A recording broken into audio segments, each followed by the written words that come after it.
Now, joining me now is Laura Morgan. She's a registered nurse who says that she was fired for refusing to do the implicit bias training that she was being told to do. She's also the program manager at Do No Harm, an organization dedicated to protect healthcare from the radical ideology of anti-racism. Now, Laura, you went from having a six-figure job to having nothing at all, and you're an RN. Like, you could have just done the implicit bias training and kept collecting your salary, though, right? So why didn't you? You're right, and good evening, Laura. I'm really happy to be here. I definitely could have gone in and checked all the boxes that my employer wanted me to check, which was to say that I acknowledge that, yes, I have unconscious biases towards my patients, and that I must confront those at the point of decision-making in confronting any patient or really even any of my peers, so that I don't intentionally treat someone unfairly or perhaps even harm them. And so these are, as you mentioned, faulty sciences, faulty ways to approach patients when there are much more clinical decisions to be made.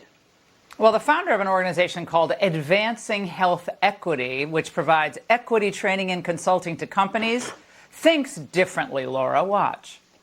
Systemic racism can be a key driving force of the social determinants of health. We ask, our white colleagues and our non-Black colleagues to really think about their privilege, think about how in their respective roles, if something happens at work, are you silenced? Because silence is complicity, especially in the face of racism.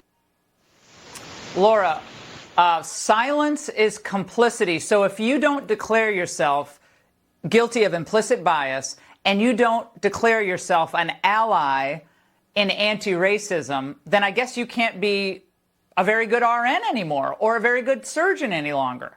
I guess that's it.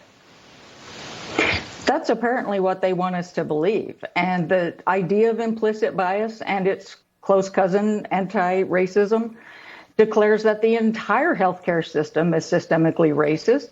It's hopelessly so. And so all the biases must be rooted out. And in order to do that, then they must beat us over the head with this constant drumbeat of, if you don't feel this way, then you must be a racist. And nobody wants to be called a racist.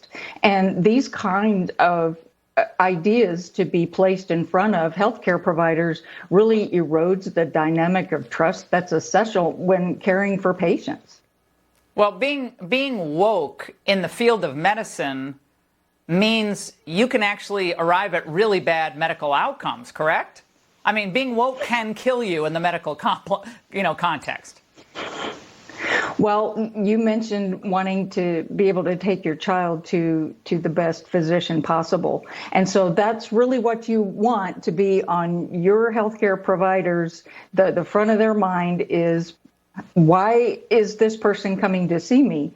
What is this person's clinical problem? And what are the critical thinking skills I need to use to address that problem? And implicit bias wants you to think, nope, you need to confront those biases that you're just really not even aware of, but that you need to have right at the tip of your tongue and be able to address those before you do anything else. Propaganda in the field of medicine. We saw it in COVID and we're seeing it here. Laura, thank you.